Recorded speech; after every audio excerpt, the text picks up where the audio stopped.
All right, today we're talking about limiting reactants. And up to this point, and you may have looked at the homework and noticed how I had the word excess on there, and then I gave you an amount, and then we were looking for some of the products. Today, what you're going to have is amounts for each of the reactants, and you're going to find out which one of these is actually the limiting reactant, which means one of these will be extra, one of these will run out completely. I like using the analogy, and again, it's kind of a cruddy analogy, but it works for me, that if I were going to make cookies, okay, and my specialty is making cookies that have 4 M&Ms on each cookie. Don't know why, but just that's the gift that God gave me. So what I have is a cookie cutter and a certain amount of dough that will allow me to make 100 of these sized cookies. In other words, without the M&Ms on there.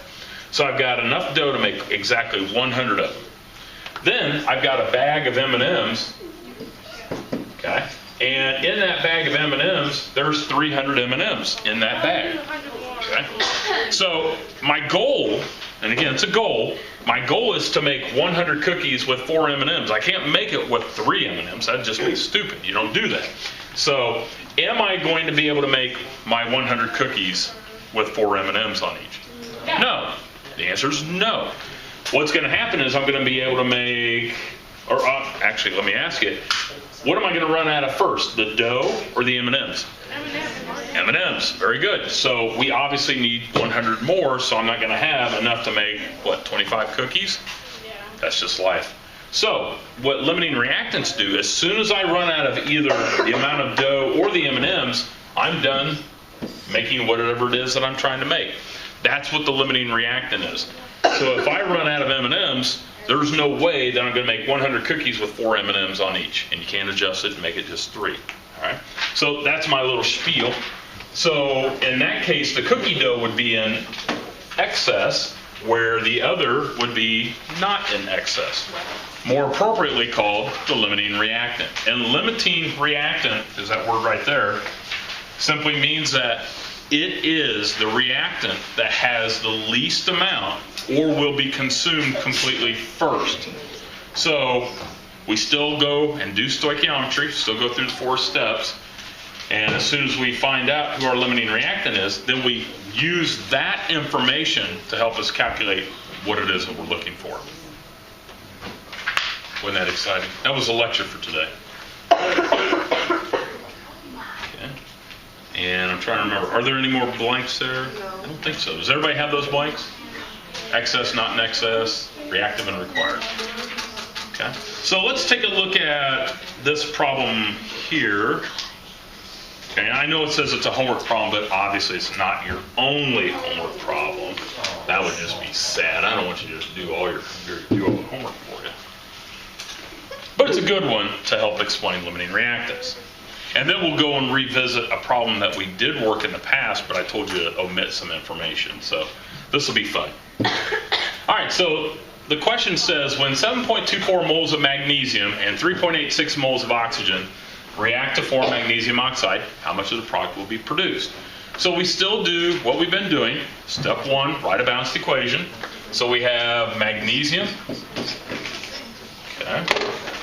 And we also have oxygen, and that will form magnesium oxide. Okay. And again, like I've been doing in the past, let's write some information down. So we know we have 7.24 moles of magnesium, and we have 3.86 moles of oxygen. And the question wants to know how much. Well, since I'm not telling you if it's in moles or grams or what, just go ahead and pick the easiest one, which would be moles. Now, on the test or quiz, I will specify whether it's moles or grams or milligrams or whatever it is. All right, so once we have that, we have to recognize, and this is what you'll do. The problem won't come out and say, the problem will not come out and say, this is a limiting reactant problem. You will have to recognize and say, ooh, he gave us an amount for each of the reactants, so I need to find out which one is going to be consumed first. So, step 1, balance the equation. Is that balanced? No. So we know we need 2 for that. And looks like a 2 for that. Okay. Then, step 2, and what we're going to do is we're going to compare reactant to reactant since it's looking for the limiting reactant. So it doesn't matter. Pick one. Do you want magnesium or oxygen? Oxygen? Okay, so we'll start with the oxygen. So if I start off with 3.86 moles of oxygen, and seriously, it does not matter which one you start off with. Okay. So, step 1, write a balanced equation. Done. Step 2, change what was given into moles. Done. Step 3, let's get rid of moles of oxygen. And in this case, we're going to go to moles of the other reactant, which in this case is magnesium. And then again, put our values in front. So in this case, we have a 2 for the magnesium and a 1 for the oxygen. And what we always want to do is we always want to go back to the unit that the stuff is in. Okay, so since we're comparing, we started with oxygen and we're going to magnesium, the unit we need to return to is moles. So step 4 is our desired unit is moles. So are we good? Yeah, it's in moles. So now what we're going to do is calculate. So you get your calculator out and you ask yourself, okay. What are you doing?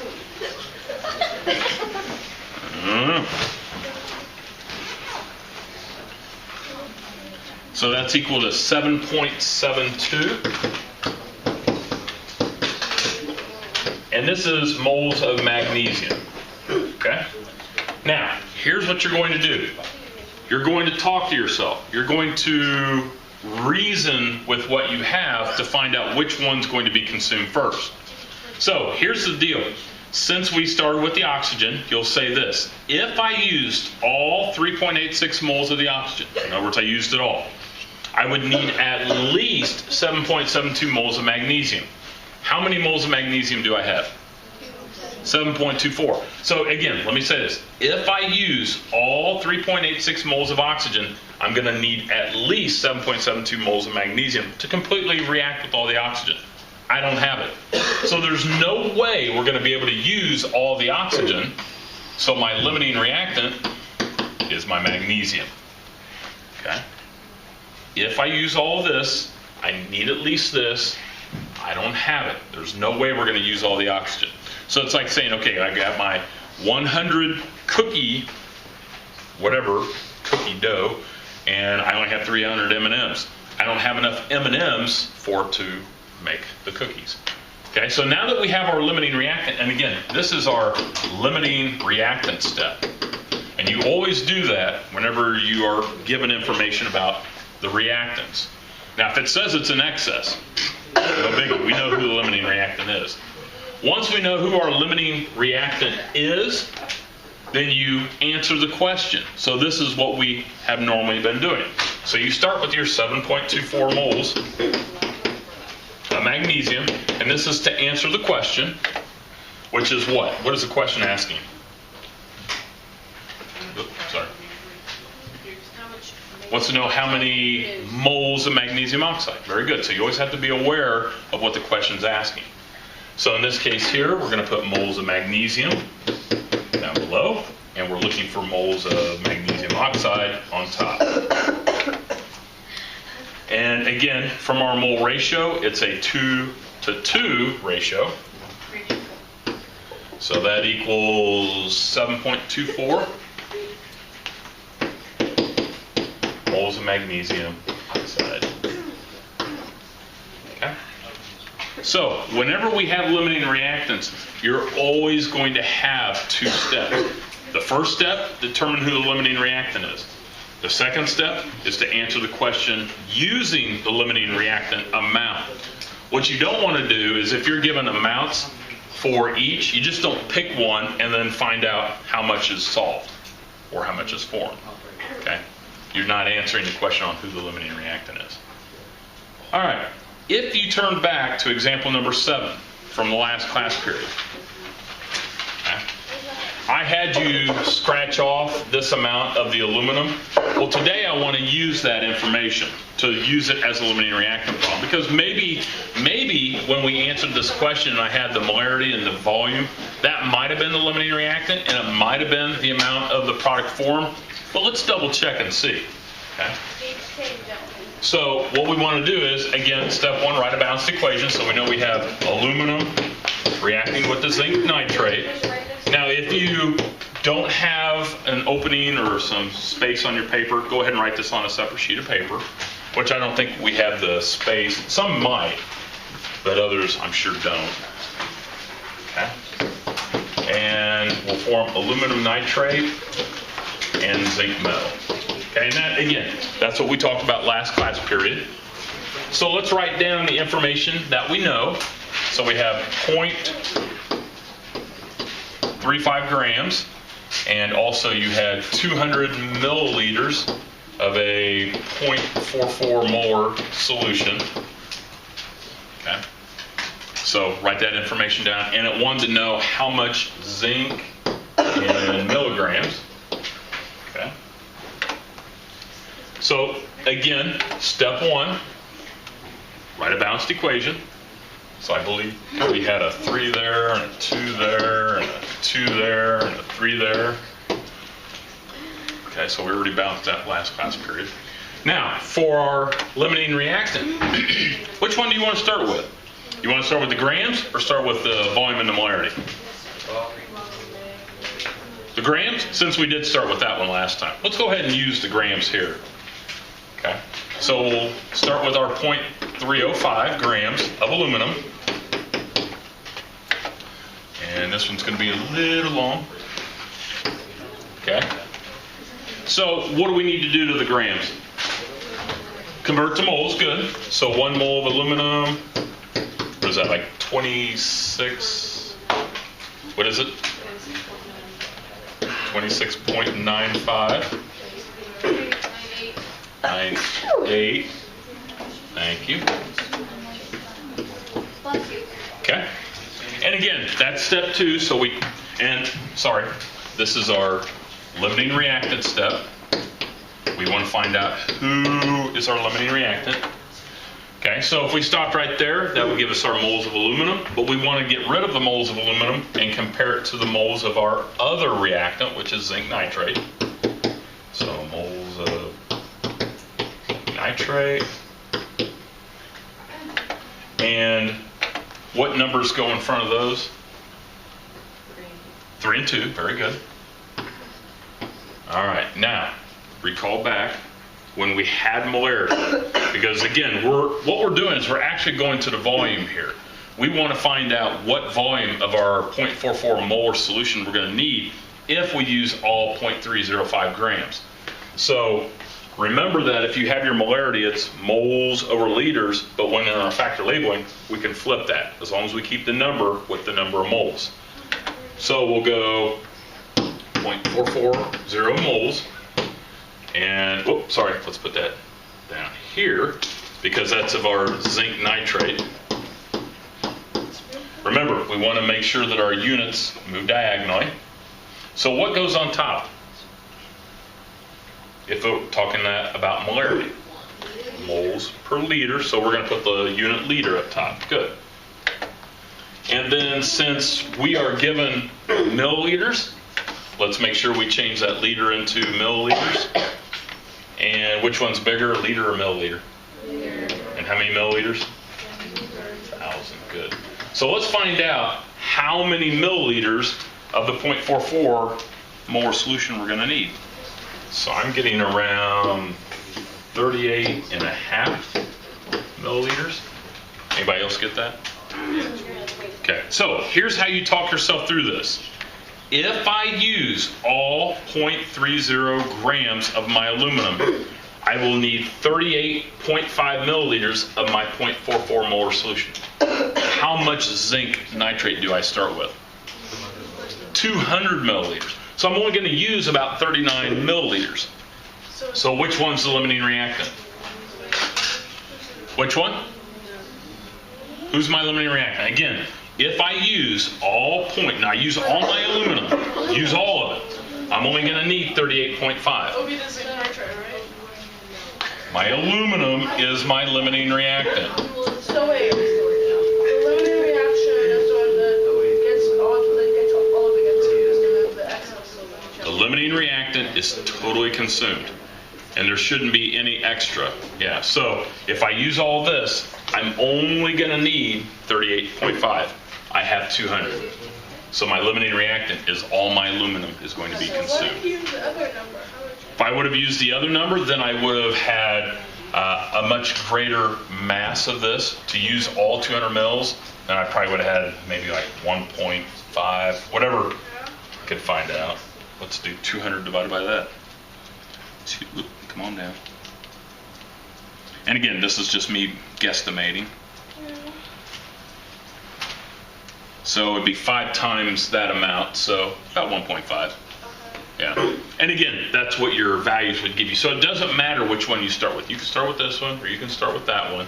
And if we started with this, then we would finish with grams, right? We'd find out the mass, and it would be around 1.5-ish, somewhere around there. All right, so now that we know who our limiting reactant is, which in the problem that we used on the last time that we met, we used this and we ignored the mass.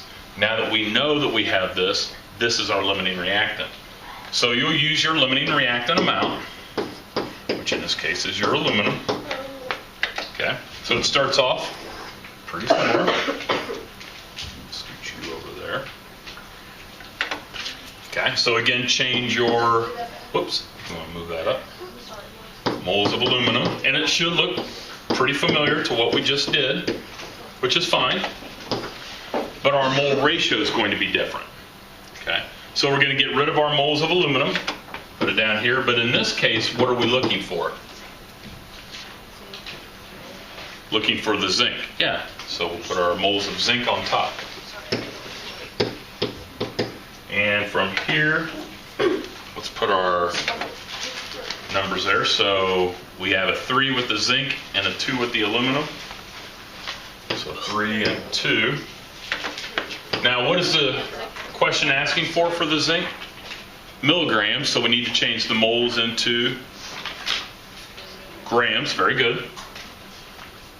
So we'll have 1 mole of zinc on the bottom, and however many, is that 65?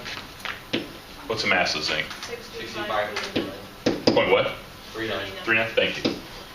And then do one last step, change that gram into milligrams. And gram is bigger, there's 1,000 of those. And there's your answer. Okay. So again, find out which of the reactants we're going to use the amount of. This amount we don't care about because it's an excess, so we'll only use the 0.305. And when we do that, it's like 1,108. Is that milligrams? Yeah. Okay. My calculator says 1,108.82. Isn't that fun? No. It's not difficult, it is tedious. Okay? There's a difference.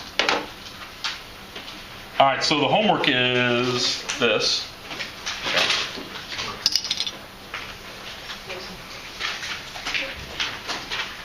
Only 4 small questions here.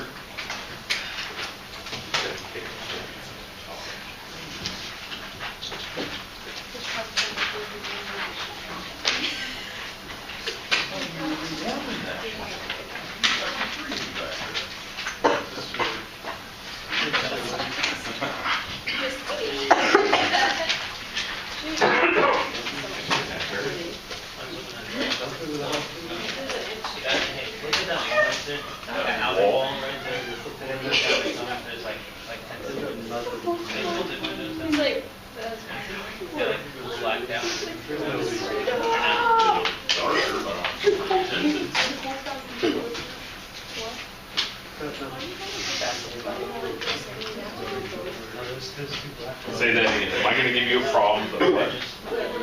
Like this? Right. Remember on the last time we spoke, I said scratch this out because I didn't want to do the limiting reactants at that time. But my focus was for to work on the volume. So I was pretending that that information did not exist. Yeah, that's why I worked that out. Sure. Yeah, they're right here. Are you, what do you mean? Are you asking two separate type problems? No, like a single problem, but we have to find this, and we have to do this. Have to find So the this same. first, and then we have to.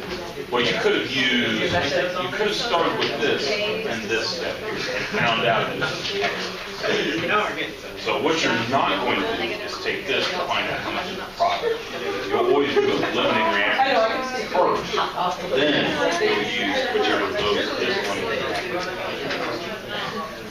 So what I did last time, I wanted you to scratch out 0.35. That's all I wanted you to do, is scratch that out and pretend that it wasn't there. But because I wanted us to use volume polarity as a solvent, assuming that the other was an X. Wait.